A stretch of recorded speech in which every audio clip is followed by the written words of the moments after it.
Hi, class. It's Miss Moran again. Um, Today I'm going to talk to you about chapter 17 in the step-by-step book. Uh, it deals with coding for the cardiovascular system. It's a long chapter that we go over the cardiovascular system. Cardiovascular coding may require codes from radiology, medicine, or surgery of the CPT. Radiology would be for diagnostic studies. In the medicine section would be for non-surgical and percutaneous procedures, and surgery would be for open and percutaneous procedures. So, coding terminology, invasive means entering the body, like opening the chest for removal of a tumor on the heart, for example, or percutaneous placement of a catheter in an artery. Both medicine and surgery sections of the CPT contain invasive procedure codes. Non-invasive is procedures that do not break the skin, like an electrocardiogram and EKG. And yeah, EPS, electrophysiology, is a study of the electrical system of the heart. This is done for an irregular heartbeat, for example, and a rhythm. And we have nuclear cardiology coding as well. The terminology is this nuclear cardiology is mainly for diagnostic purposes or treatment, like to use radioactive substances for a cardiac condition, an MRI, for example. In the surgery section, cardiovascular procedure codes have different subsections, like the heart and pericardium, artery. Under heart and pericardium, we have both percutaneous and open procedures. Pericardiocentesis is a percutaneous withdrawal of fluid from the pericardial space. Excision of a cardiac tumor would be considered an open surgical procedure. Pacemaker, also called an implantable defibrillator. We have codes for that, and here you can see a picture right over here, how it's placed here into the superior vena cava, and the leads are placed inside one of the chambers of the heart. The pulse generator is actually the battery of the pacemaker. So these pacemakers assist the heart in the electrical function. Uh, the codes for a pacemaker are divided by where the electrodes are placed. Electrodes are the leads, where they're placed, the approach that was used, and also the type of service. Um, the pacemaker will stimulate the myocardium in one or more chambers of the heart, so the heart contracts. The device can be temporary or permanent, so you want to keep that in mind whenever you're looking at the codes for pacemaker. Uh, Placed is one of the items that we talked about. So placement of the lead. So if it's placed in the atrium, that's a single chamber. It would be one lead. In the ventricle, you can also have, that's a single chamber. That's also one lead. But if the leads are placed in both the atrium and ventricle, that would be a dual chamber pacemaker using two leads. Biventricular is leads are placed in both the ventricles and in the right atrium. So that's actually three leads, biventricular. The approach now for implanting a pacemaker will be epicardial, which is an open procedure to place on the heart, or transvenous, which will be through a vein to place in the heart. So keep that in consideration when coding for a pacemaker. The type of service, was it this initial or was it a replacement? Because sometimes the pacemaker has to be replaced. Sometimes the battery it runs out of time, So it has to be replaced. Also, the number of leads we take into consideration. So the pacemaker, again, patient record, the record indicates revision or replacement. There's usually a follow-up period of 90 days, global period, when a pacemaker is inserted. And if there has to be a return to the operating room, we use modifier 78. Electrophysiologic operative procedures.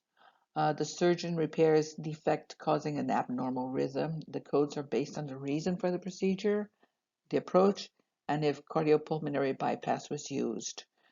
Uh, the endoscopy procedure is divided by approach, whether incision or endoscopy, if the cardiopulmonary bypass was used, and the extent of the procedure. Uh, Patient-activated event recorder is also called a loop recorder, and it's placed using a small parasternal incision.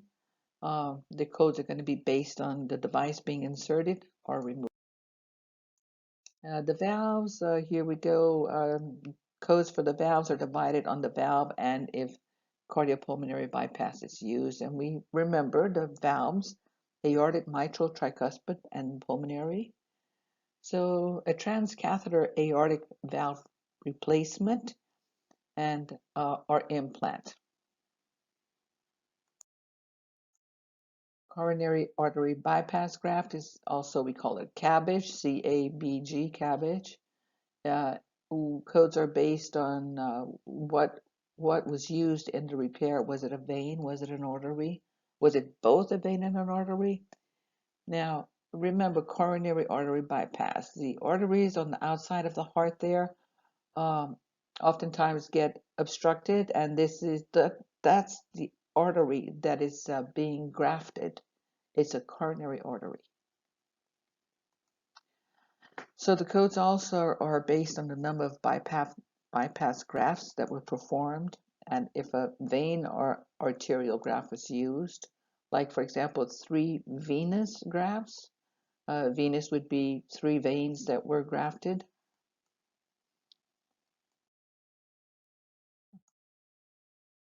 Venous grafting only for the CABG.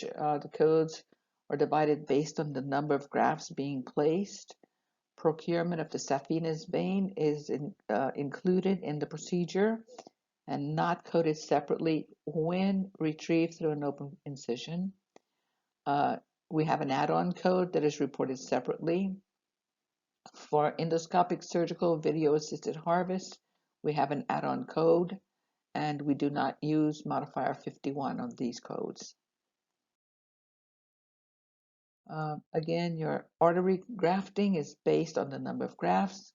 What was the artery, coronary artery that was worked on? Was it the right coronary artery that has 2 branches, right marginal, right posterior descending?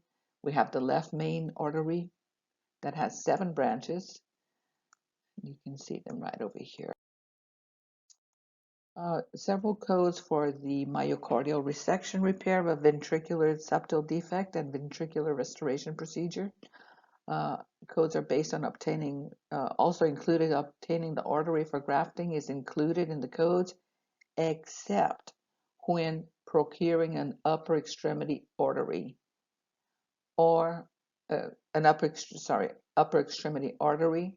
And if, like the radial artery, if that is the artery that is taken for the CABG, we would code it separately. So you need to read very carefully what artery that was taken for the graft. Okay, when we say arterial grafting, this is the artery. We also have a venous grafting, and we have a combination of combined arterial venous grafting, and those codes are based on the number of grafts. And we report a combined procedure when 2 codes, for example, appropriate combined arterial venous graft and an appropriate arterial graft code. modifier 51 is these codes. So the combined arterial venous grafting, these codes are describe procuring saphenous vein is included if it's an open retrieval. Now remember the saphenous vein is from the leg. Endoscopic harvest is reported with 33508. If it's a reoperation, there's no modifier 51 used on the code 33530. Some of the codes are never used alone here. Add-on codes are always used with arterial grafting. So keep in mind, is it an artery that's being grafted or is it an artery and vein? Artery and vein codes report only the venous graft portion of the procedure. So endovascular repair of descending thoracic aorta, we have placement prostheses for repair of descending thoracic aorta. It's less invasive than the chest or abdominal incision. We have includes diagnostic imaging pre and intraoperative. We have synthetic aorta prostheses placed via catheter. Report the fluoroscopic guidance separately. And we have a stent graft as well, which is an endoprosthesis that reinforces a weakened area. Cardiac and/or respiratory support to the heart and/or lungs is called extracorporeal membrane oxygenation and life support. These systems provide cardiac and respiratory support for patients whose lungs and heart are diseased or damaged beyond function. Arteries and veins are used only for the codes for arteries and veins here are only used for non-coronary vessels, and they are divided based on whether it's an artery or vein used. Like, for example, this procedure, an embolectomy. Different codes for embolectomy depending on an artery or vein. The codes describe excision of acquired thrombus or congenital thrombus of an artery or vein. So these are non-coronary arteries. So we're not talking about the bypass graft here, the CABG. Catheter is placed into a vessel for monitoring or removal or for repair. Using a non-selective or selective catheter placement, we'll talk about that. So non-selective is a direct placement without further manipulation. And this is placement of a catheter that we're talking about. Selective, the catheter is placed and then manipulated into further orders of the vascular family.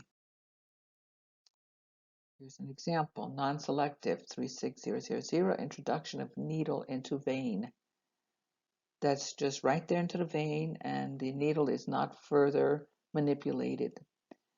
Selective placement of a catheter into a second order venous system. Vascular families are like a tree. The main branch would be the first order, second branch would be like the tree limbs, third order would be like a tree branch. And in Appendix L of your CPT book, you'll find like extensive information there regarding the vascular families. You list first, second, third, and beyond third order branches. So you would list all the way that catheter went. There is an assumption that the starting point is catheterization of the aorta. And that's where it's assumed that the catheter begins there in the aorta, which would be considered the main branch, first order. And here you can see a little bit of the vascular family. Right over here, you can see the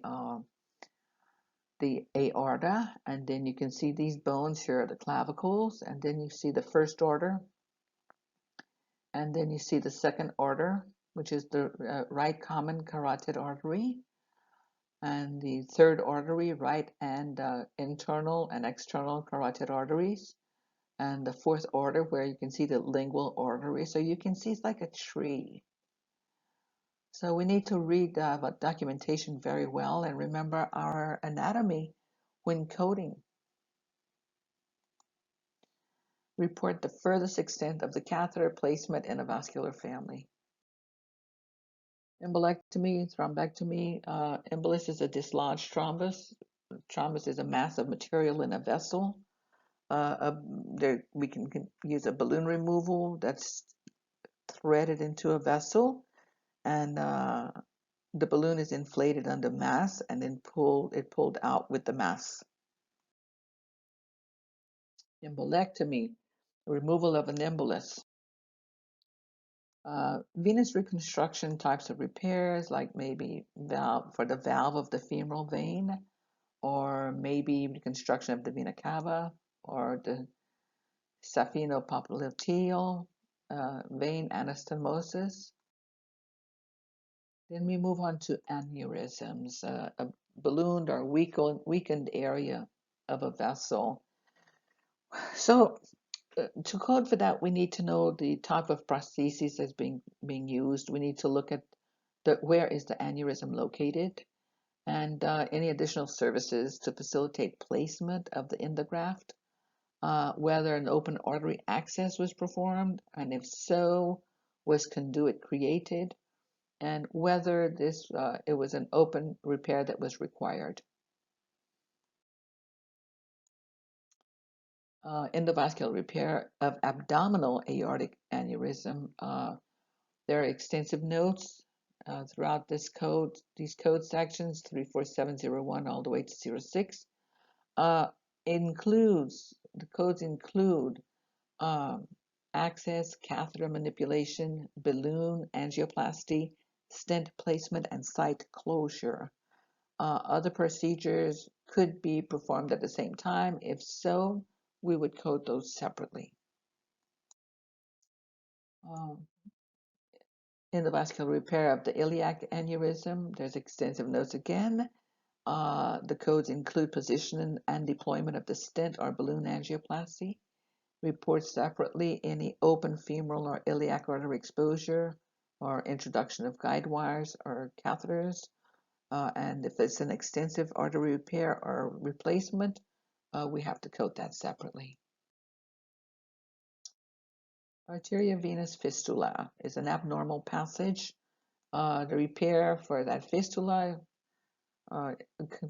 depends on the type of fistula. Is it a congenital or is it an acquired traumatic? Also, by angioplasty is an open or percutaneous bivessel procedure. Codes are based on whether open or percutaneous. Transluminal angioplasty, a catheter is placed into the vessel and stretched out. We have to code per vessel. Stent placement reported separately. And if there's imaging done, we report that too separately. Non-coronary bypass grafts are divided by vein in situ veins, other than a vein, and coded according to the beginning and ending of the vessel of the graft and vein used for the graft. Bypass graft of a vein, we code by type of graft and vessel being used for the bypass, like a bypass graft with a vein, carotid or subclavian or subclavian carotid bypass. The graft is attached to the carotid and to the subclavian, bypassing a defect of the subclavian. Look under bypass graft in the index of your CPT book, and then under the subterm type. Vascular injections are divided into intravenous, intraarterial, intra-aortic, venous, and used for many procedures that include local anesthesia, introduction of a needle, catheter, injection of contrast material, pre- and post-operative care. Cardiovascular, we have codes for cardiovascular in the medicine section as well. And those codes are for invasive or non-invasive procedures, like diagnostic or therapeutic procedures. Subheadings would be coronary therapeutic services and procedures, or cardiography, or cardiovascular monitoring services, implantable, insertable, wearable cardiac device evaluations, the echocardiography is a big one. Other types of therapeutic services in the medicine section would be cardioversion, infusions, thrombolysis, catheter placement, and many of the codes are divided by method with a balloon, a blade, by location, by number of single or additional vessels, for example. Echocardiography. It's a non-invasive diagnostic procedure that detects the presence of a cardiac or vascular disease. And the transducer is passed right over the chest, like you can see right over here. And the sound waves from the heart travel into the transducer and create an image on the monitor. So 3 components of cardiac catheterization. Getting back to that is placement of the catheter, injection, imaging, supervision, interpretation, and report. All 3 of these components are included in most of your catheterization codes. So the placement, injection, and imaging supervision, which will include the interpretation and report as well. Some of the codes require imaging codes for congenital anomalies, for example. And that's the conclusion of chapter 17. Hope you have a great day.